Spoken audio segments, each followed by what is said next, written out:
Lectura del Santo Evangelio según San Mateo. Gloria a ti, Señor. En aquel tiempo algunos escribas y fariseos dijeron a Jesús: Maestro, queremos ver un milagro tuyo. Él les contestó: Esta generación perversa y adúltera exige una señal, pues no se le dará más signo que el del profeta Jonás. 3 días y 3 noches estuvo Jonás en el vientre del cetáceo, pues 3 días y 3 noches estará el Hijo del Hombre en el seno de la tierra. Los hombres de Nínive se alzarán en el juicio contra esta generación y harán que la condenen, porque ellos se convirtieron con la proclamación de Jonás. Y aquí hay uno que es más que Jonás. Cuando juzguen a esta generación, la reina del sur se levantará y hará que le condenen, porque ella vino desde los confines de la tierra para escuchar la sabiduría de Salomón. Y aquí hay uno que es más que Salomón. Palabra del Señor. Gloria a ti, Señor Jesús.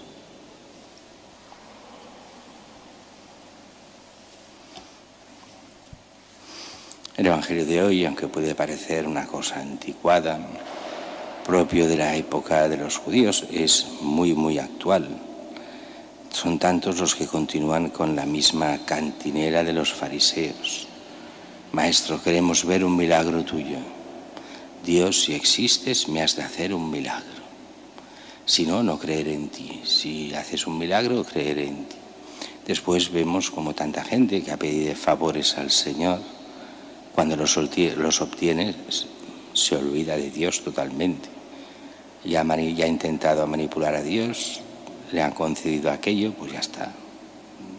¿Para qué? Trata a Dios como a los ídolos, con lo cual no sirven para nada para su salvación, todo lo que Dios intenta hacer por los hombres.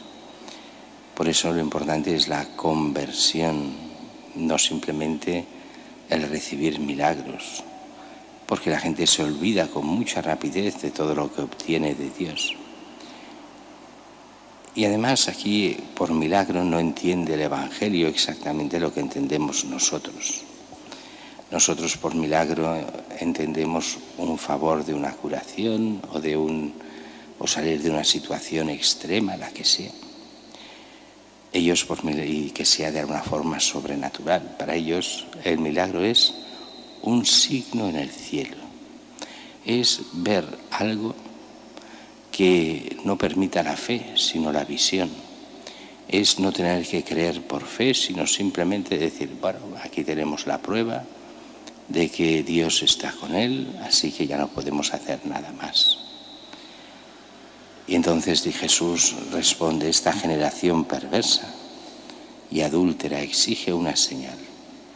No se le dará más signo que el del profeta Jonás, el que estuvo los 3 días, según el Antiguo Testamento, en el monstruo marino, la ballena, y que se fue expulsado al 3er día.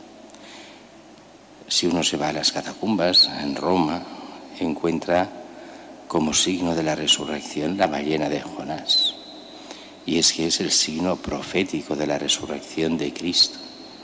Así el Hijo del Hombre estará también en el seno de la tierra, o sea, en la muerte, esos 3 días. Jesús que resucita. Pero, como siempre, se necesita la fe.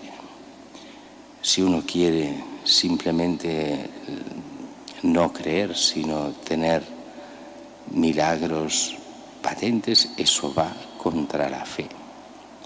Porque es imposible, Dios nos pide solo eso, la fe. Claro que Dios actúa, claro que Dios, en aquellos que tienen fe, van viendo en su vida cómo actúa la providencia y cómo Dios va haciendo en la vida de cada uno. Muchas veces nos damos cuenta, cuando pasan los años, como muchas cosas serán absolutamente providenciales. A Dios no se le va exigiendo milagros. Dios hace los milagros a quien tiene fe y los va haciendo, aunque parezca a veces que no los haga, pero los hace. Y va trabajando en la vida de aquellos que le son fieles de una forma especial. Y entonces Jesús y aquellos están condenando a Jesús y están, podríamos decir, que incitando a Dios a hacer lo que no tiene que hacer. que es simplemente estar al servicio de los hombres en lo que ellos les dé la gana, pues ellos que juzgan y condenan a Dios, Jesús, el Hijo de Dios, les advierte de forma clara. Cuando dice: los hombres de Nínive se alzarán en el juicio contra esta generación y hará que los condenen, porque ellos se convirtieron con la proclamación de Jonás. Aquí hay uno que es más que Jonás. Jesús, el Hijo de Dios, y ante él no se convierten. Hemos de pensar que en la mentalidad del Evangelio, y esto saldrá mucho en los Hechos de los Apóstoles y después en todo el Nuevo Testamento, cada cristiano que vive la gracia de Dios es presencia de Cristo. Con lo cual, cuando ante la presencia de los cristianos que vivan su fe, no de los cristianos cobardes que viven como si Dios no existiera, en esos casos no. Pero en el caso de los cristianos que son testigos de Cristo, los que no les creen, los que no aceptan el testimonio, se hacen culpables, porque allí está presente Cristo en los cristianos. Y así, cuando juzguen a esta generación, la reina del sur, la reina de Saba, se levantará y hará que lo condenen, porque ella vino desde los confines de la tierra para escuchar la sabiduría de Salomón. Aquí hay uno que es más que Salomón. Uno que es más que Salomón, más que el rey de Israel y el gran rey de Israel. Pues sí, Cristo, el Hijo de Dios. Y iremos viendo, lo hemos visto tantas veces en el Evangelio, que incluso cuando verán los signos, los milagros, y cuando ya no podrán decir que no hace milagros, cómo Dios está con él, no importan, es una excusa. Entonces dirán: de acuerdo, hace milagros, pero lo hace con el poder del diablo, que también es capaz de hacer milagros. Todo para desacreditar a Jesús. En el fondo hoy vemos lo mismo en el mundo en el que estamos. No importa el bien que hagan los cristianos, no importa lo que hagan o el bien que haga la Iglesia, ha de ser siempre denigrada. Ha de ser siempre, lo hacen todo por dinero, son unos pederastas, no hay nada que pueda, hay que eliminarla como sea. De momento no a nivel físico, al menos esta época, pero sí a nivel moral.